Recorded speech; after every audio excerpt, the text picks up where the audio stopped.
আসসালামু আলাইকুম। একটা গান মনে পড়লো। একলা পায়াছি হেতা পলাইয়া যাবি কোথা, চৌদিকে ঘিরিয়া রাখবো এই নিঠুর বনে, আজ পাশা খেলবো রে শাম। পিছনে দেখেন একটা একটা গাড়িও নেই। পাশাপাশি যদি এই পাশে দেখাই একটু, আচ্ছা মাত্র একটা গাড়ি গেছে। এই যে এটা হচ্ছে টানেলের রাস্তা। হ্যাঁ, খাওয়া যাবে পানি। দেখছেন, পুরাপুরি ভৌতিক এই রাস্তা। এত বড় রাস্তা, মানুষ নাই। কর্ণফুলী টানেলকে মানুষ বলতেছে সাদা হাতি।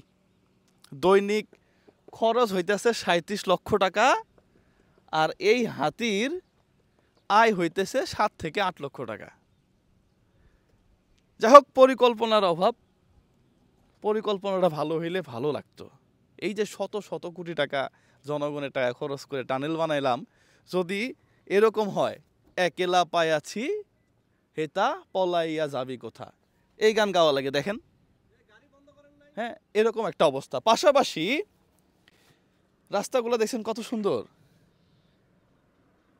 আমরা শহরে যে রাস্তাগুলা দেখি, অথবা বিভিন্ন জেলা শহরের রাস্তাগুলা, মানে এত খারাপ লাগে। রাস্তা হবে এরকম, রাস্তা হবে এরকম। বাইসতে মনে হয় চিনে ফেলছে আমার নাকি? আচ্ছা, ও বা চলে গেছে। রাস্তা হবে এরকম তেলতেলা রাস্তা। আপনি গাড়ি নিয়ে যে যাবেন, বুঝবেন না যে গাড়ি চলতেছে। হওয়া উচিত এটা। পাশের দেশের থেকে আমাদের দেশে এই রাস্তাগুলা বানাইতে ২.৫ থেকে ৩ গুণ টাকা লাগে। ঠিক এই অবস্থাতেই আমাদের দেশের রাস্তাগুলা দেখলে কষ্ট লাগে, সত্যি বুকটা ফেটে যায়। সাধারণ মানুষের টাকা দিয়ে রাস্তা হবে এরকম। হ্যাঁ,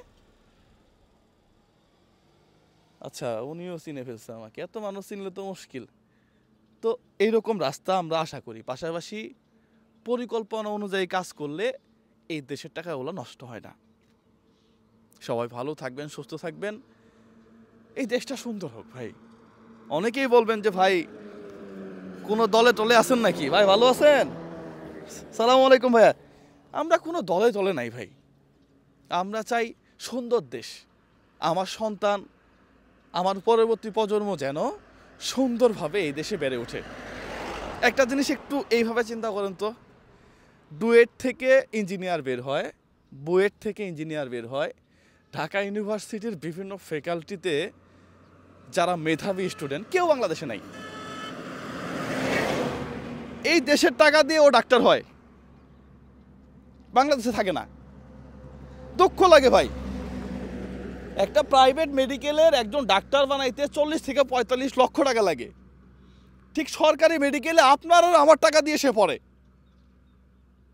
ও আমার সেবা করবে, আমার গোলাম। কিন্তু এই ভদ্রলোক আমার জনগণের টাকা দিয়ে পড়ালেখা করার পরে এ দেশের বাইরে চলে যায়। ও বলে এই দেশে পরিবেশ নাই, আমার ছেলে মেয়ে মানুষ হবে না, আমি এই বাংলাদেশে থেকে কি করব? চিন্তা করছেন কতটা ভয়াবহ? একজন বুয়েটের ইঞ্জিনিয়ার বানাইতে কি পরিমাণ টাকা ইনভেস্ট হয়? সব বাংলাদেশের সাধারণ মানুষের টাকা। প্রথমত এরা দেশের বাইরে চলে যায়, দ্বিতীয়ত বিভিন্ন মন্ত্রণালয়ে কিছু কিছু যায় চোর হয়। সবাই না, যারা ভালো তাদেরকে সবসময় সেলুট। এই দেশটা সুন্দর করার দায়িত্ব আপনার আমার, প্রত্যেকটা মানুষের। সালামু আলাইকুম।